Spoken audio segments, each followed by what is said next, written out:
Puji Tuhan, haleluya, selamat pagi Bapak Ibu Saudara yang dikasihi Tuhan Yesus Kristus. Bersyukur kepada Tuhan karena Allah yang kita sembah, Allah yang sangat mengasihi kita sehingga bukti nyata kita masih boleh ada sebagaimana kita ada.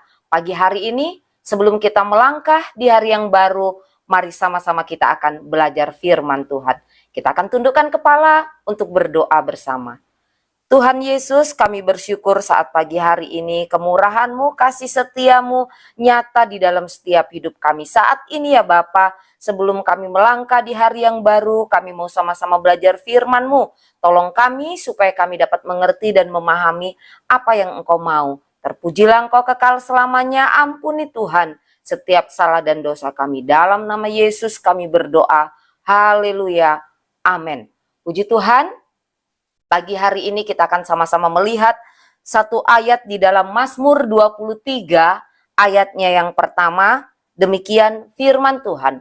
Mazmur 23 ayatnya yang pertama. Tuhan adalah gembalaku, takkan kekurangan aku. Amin. Renungan firman Tuhan pagi hari ini saya beri judul Tuhan adalah gembalaku. Bapak Ibu Saudara yang terkasih di dalam Tuhan Yesus Kristus.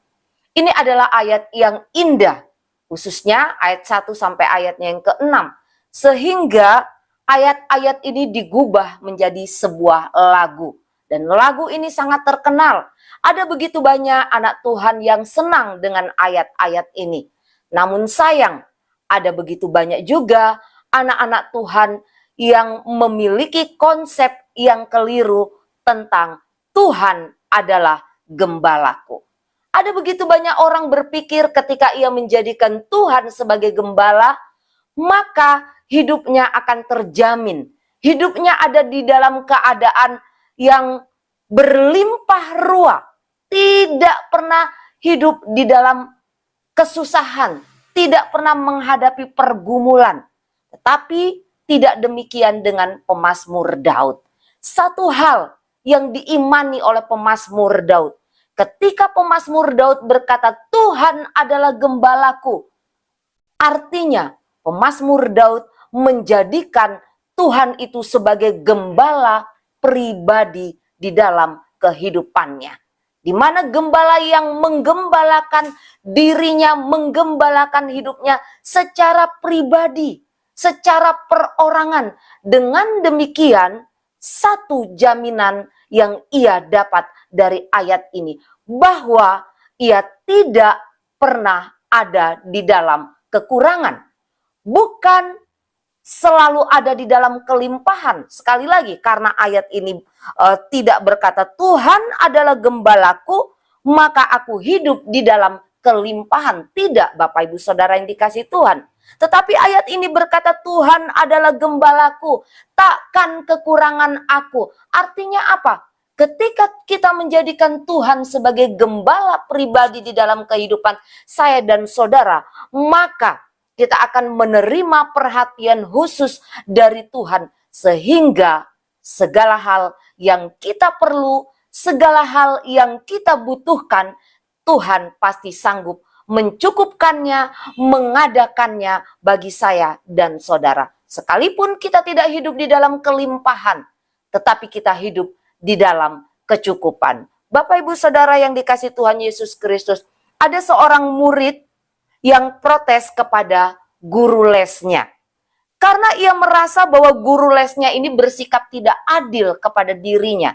Ia merasa bahwa guru lesnya ini ingin mengambil keuntungan lebih terhadap dirinya daripada teman-temannya yang lain.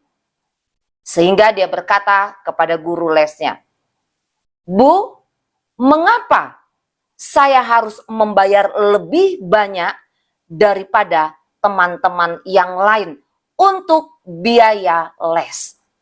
Bapak Ibu Saudara yang dikasihi Tuhan Yesus Kristus, apa jawaban sang guru? Sang guru berkata, karena ketika saya menghadapi engkau, ketika saya mengajar engkau, ketika saya mendidik engkau, maka 100% perhatian saya berikan kepadamu. Sebab engkau mengambil les secara pribadi. Berbeda dengan teman-temanmu yang lain yang mengambil les secara kolektif. Di dalam waktu yang bersamaan, saya harus membagi perhatian saya kepada beberapa orang. Nah, Bapak, Ibu, Saudara yang dikasihi Tuhan Yesus Kristus, demikian pula halnya. Ketika saya dan saudara menjadikan Tuhan sebagai gembala pribadi, maka perhatian Allah, perhatian khusus Allah itu akan tertuju untuk saya dan saudara. Namun ingat, itu bukan jaminan saya dan saudara hidup di dalam kelimpahan. Di tahun 2023 ini, mari jadikan Yesus sebagai gembala pribadi di dalam setiap kehidupan kita. Tidak hidup di dalam kelimpahan, tidak hidup di dalam gelimang harta, namun hidup dalam berkecukupan.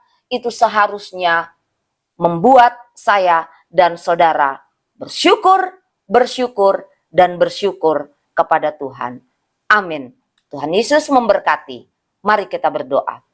Bapa yang baik, terima kasih buat kebenaran firman-Mu yang boleh kami pelajari bersama saat pagi hari ini. Biarlah Tuhan, melangkah di tahun 2023, kami tetap menjadikan Engkau sebagai gembala pribadi di dalam setiap kehidupan kami. Bapa yang baik, di sepanjang hari ini kami tidak tahu apa yang akan terjadi. Tetapi satu hal, ketika kami melangkah bersama dengan Tuhan, maka kami akan sanggup, kami akan mampu menghadapi berbagai macam hal. Ampuni Tuhan setiap salah dan dosa kami. Dalam nama Yesus kami berdoa dan mengucap syukur. Haleluya. Amin. Puji Tuhan, selamat pagi dan Tuhan Yesus memberkati.